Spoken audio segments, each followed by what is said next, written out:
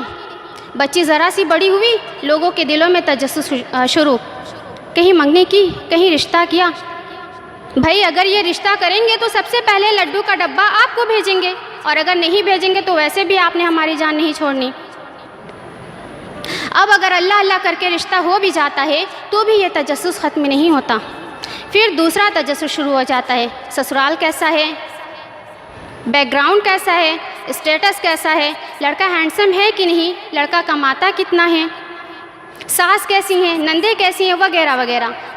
دین میں کسی کو کوئی تجسس نہیں ہوتا، کسی کو بھی اس بارے میں دلچسپی نہیں ہوتی کہ لڑکا نمازی ہے یا نہیں، تہجد کی نماز پڑھتا ہے یا نہیں، دین سے رغبت رکھتا ہے یا نہیں، اخلاق مند ہے یا نہیں۔ اس سلسلے میں کسی کو کوئی دلچسپی نہیں ہوتی۔ ہمارے سارے سوال، ہمارے سارے کوشچنز دنیا کو بڑھانے کے لیے ہوتے ہیں، ہماری زندگیاں اپنے سے زیادہ دوسروں کے لیے پریشان ہوتے ہیں۔ حدیث میں آتا ہے، اللہ کے رسول صلی اللہ علیہ وسلم نے فرمایا، المسلم من سلم المسلمون من یدہ، مسلمان وہ ہے جن کے زبان اور ہاتھ سے دوسرے مسلمان محفوظ رہیں۔ یعنی ان کو یہ خطرہ نہ ہو کہ ابھی آپ ان کو ٹون ماریں گے، آپ ان کو کمنٹ کریں گے۔ مسلمان وہ ہے، آپ دیکھیں اکثر ایسا ہوتا ہے کہ آپ اگر کسی تقریب میں گئی، بہت خوش ہو کر گئی، بہت تیار ہو کر گئی، لیکن تھوڑی دیر کے بعد کسی کونے میں کھڑی روتی ہوئی ملتی ہیں، پوچھنے پر پتہ چلتا ہے کہ کسی نے کوئی ایسی بات کہی جو دل کو لگ گئی۔ کیا ہم نے کبھی سوچا ہے کہ اگر ہم کسی کو اس کے شادی نہ ہونے کا طعنہ دیں، اس کے اولاد کے نہ ہونے کا طعنہ دیں، اگر ہم اس کے خوبصورت نہ ہونے کا طعنہ دیں، اگر ہم اس کے ہائٹ کے کم ہونے کا طعنہ دیں، تو کیا ہم نے کبھی سوچا ہے کہ یہ چیزیں اس کو کتنی بری لگتی ہوگی؟ کیا ہم میں سے ہر انسان یہ نہیں جانتا کہ یہ چیزیں اپنے اختیار میں نہیں ہیں؟ ایک موقع پر اللہ کے رسول صلی اللہ علیہ وسلم نے تجسس کے بارے میں فرمایا، اے وہ لوگوں جو ایمان لائے ہو، ابھی ایمان تمہارے دل میں نہیں اترا ہے، تم مسلمانوں کے پوشیدہ حالات کے بارے میں کھوج نہ لگایا کرو۔ اور اس کے بعد اللہ کے رسول نے جو بات کہی وہ سننے کی بات ہے۔ کیوں کھوج نہ لگایا کرو؟ اس لیے کہ اگر تم کسی مسلمان کے پوشیدہ حالت کے بارے میں کھوج لگاؤ گے تو پھر اللہ تعالیٰ تمہارے عیبوں کے در پہ ہو جائے گا، اور جس کے عیبوں کے در پہ اللہ ہو گیا اس کو اس کے گھر میں ذلیل کر دے گا۔ اب میں ایک واقعہ کے بعد اپنی بات ختم کروں گی۔ حضرت عمر کا واقعہ ہے۔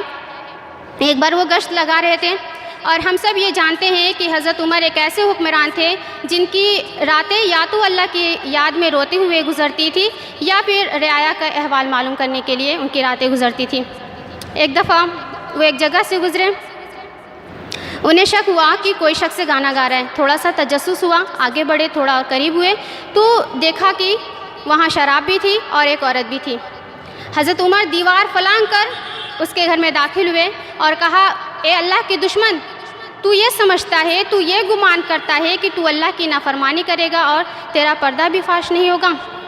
اس پر اس آدمی نے کہا، اے امیر المومنین، جلدی نہ کیجئے، اگر میں نے ایک گناہ کیا ہے تو آپ نے 3 گناہ کیے ہیں، اگر میں نے ایک گناہ کیا ہے تو آپ نے 3 گناہ کیے ہیں۔ اللہ نے تجسس سے منع کیا تھا، آپ نے تجسس کیا۔ اللہ تعالیٰ نے کسی کے گھر میں بغیر اجازت داخل ہونے سے منع فرمایا تھا، آپ میرے گھر میں بغیر اجازت داخل ہوئے۔ اللہ تعالیٰ نے حکم دیا تھا کہ لوگوں کے گھر میں اس کے دروازے سے آؤ، آپ میرے گھر میں یہ دیوار فلانگ کر آئیں۔ اس کی بات کا جواب سن کر حضرت عمر نے اپنی غلطی کا انہیں احساس ہوا اور انہوں نے معافی مانگی اور اس کے خلاف کوئی کارروائی نہیں کی، البتہ ان سے وعدہ لیا کہ وہ آئندہ اللہ کی نافرمانی نہیں کرے گا بلکہ بھلائی کے کاموں میں اپنی زندگی کو گزارے گا۔ عزیز سامعات، کسی کے گناہوں کو مت ٹٹولیے کہ اس نے پچھلی زندگی میں کیا کیا تھا۔ اپنا دل صاف رکھیے، ہمیشہ اصلاح کی کوشش کریں۔ آپ کا دل وہ محفوظ برتن ہونا چاہیے جس میں لوگوں کی برائیاں تو ہو لیکن وہ آپ کی زبان پر نہ ہو۔ اب آخر میں اللہ رب العالمین سے دعا ہے کہ اللہ تعالیٰ سب سے پہلے کہنے والے کو اس پر عمل کی توفیق دے اور باقی سننے والے کو بھی اسے سمجھنے اور اس پر عمل کرنے کی توفیق عطا فرما۔ اے اللہ، ہمیں جو بیمار ہیں تو انہیں شفا یابی عطا فرما۔ اے اللہ، جو آج تیری رضا کی خاطر اس مجلس میں حاضر ہوئی ہیں تو ان سب کی مغفرت فرما۔ اے اللہ، جب تک دنیا میں زندہ رکھ، اسلام پر زندہ رکھ، اور جب ہمارا خاتمہ ہو تو کلمہ طیبہ لا الہ الا اللہ محمد رسول اللہ پڑھو۔ السلام علیکم۔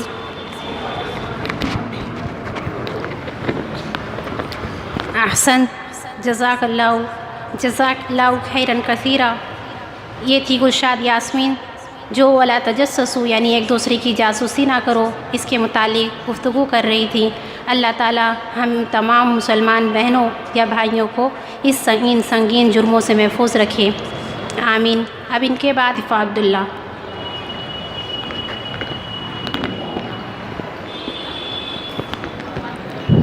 السلام علیکم ورحمۃ اللہ وبرکاتہ۔ الحمد للہ الذی علی خیر خلق الازواج کلہا والصلاة والسلام علی خیر خلق الذی قال خیر متاع الدنیا المرأة الصالحہ، اما بعد فاعوذ باللہ السمیع العلیم من الشیطان الرجیم، بسم اللہ الرحمن الرحیم۔ وضرب الله مثلا للذين آمنوا امرأة فرعون إذ قالت رب ابن لي عندك بيتا في الجنة ونجني من فرعون وعمله ونجني من القوم الظالمين۔ رب اشرح لي صدري ويسر لي أمري واحلل عقدة من لساني يفقهوا قولي رب يسر ولا تعسر وتمم بالخير رب زدني علما اللهم رب زدني علما سبحانك لا علم لنا إلا ما علمتنا إنك أنت العليم الحكيم۔ میری اسلامی ماؤں اور بہنوں، میں آج اس مجلس میں جس عنوان کے تحت بولنا چاہتی ہوں وہ ہے مثالی خاتون۔ اللہ تبارک و تعالیٰ کا بے حد شکر و احسان ہے اور ساتھ ہی ساتھ اس اجتماع کے ذمہ داران کا بھی شکر و احسان ہے، بالخصوص ناظم اعلیٰ جامعہ سلفیہ فضیلۃ الشیخ جناب مولانا عبداللہ سعود سلفی حفظہ اللہ کا، اور ہمارے شیوخ کرام فضیلۃ الشیخ جناب مولانا ظفر نعمان مکی حفظہ اللہ کا، فضیلۃ الشیخ جناب مولانا عبدالرحیم ریاضی حفظہ اللہ کا، کہ جن کے بدولت آج ہم سب کو زید بن ثابت میں آنے کا موقع ملا، اور میں یہاں آ کر آپ سب کے بیچ کتنی خوشی محسوس کر رہی ہوں بیان کرنے سے باہر ہے۔ فللہ الحمد۔ اللہ تبارک و تعالی ہم سب کے جمع ہونے کو قبول فرمائے اور اس بابرکت مجلس سے ہم سب کو مستفید فرمائے، اور اللہ تبارک و تعالی ہمیں کہنے سے زیادہ سننے اور عمل کرنے کی توفیق عطا فرمائے۔ اللہ رب العالمین نے اور رسول اکرم صلی اللہ علیہ وسلم نے قرآن و حدیث میں بعض عورتوں کو مثالی اور آئیڈیل عورت بنا کر پیش کیا ہے اور ان کے کردار و عمل کی تعریف فرمائی ہے، اور دنیا کی تمام خواتین کو، خاص طور پر مسلم خواتین کو اس بات کی طرف توجہ دلائی ہے کہ وہ ان کی زندگیوں سے عبرت حاصل کریں، ان کی زندگیوں کو اپنے لیے مثال اور نمونہ بنائیں۔ قرآن کریم میں مذکور ان مثالی خاتون میں سے ایک حضرت مریم بنت عمران ہیں۔ ان کی تعریف کیوں کی گئی؟ اس لیے کی گئی ہے کہ انہوں نے اپنے شرمگاہ کی، اپنے عفت و عصمت کی ہمیشہ حفاظت کی۔ جب معجزانہ طور پر حاملہ ہوئی تو شرم و حیا کی وجہ سے یہ آرزو اور یہ تمنا کرنے لگی، یا لیتنی مت قبل ھذا وکنت نسیا منسیا، اے کاش میں اس واقعے سے پہلے مر گئی ہوتی اور بھولی بسری چیز ہو جاتی۔ اللہ تبارک و تعالیٰ نے حضرت عیسیٰ علیہ السلام کے ذریعہ سے خارگی کے عالم میں ان کی پاکیزگی، برات اور شرافت کا اعلان کرا کے ان کی تسکین اور تسلی کا سامان فراہم کیا۔ حضرت مریم علیہ السلام کی زندگی کے حوالے سے مسلمان عورتوں کو یہ تعلیم دی جاتی ہے کہ شرم و حیا، عفت و عصمت کے لحاظ سے انہیں اسی طرح حساس اور بیدار رہنا چاہیے۔ دنیا دار عورت کی طرح بے شرم اور حیا فروز بن کر زندگی نہیں گزارنی چاہیے۔ اللہ کے رسول صلی اللہ علیہ وسلم نے ارشاد فرمایا، ایّم امرأۃ صلت خمسہا وصامت سہرہا واتت بالہا واحسنت فرجہا فلتدخل من ای ابواب الجنۃ شئت۔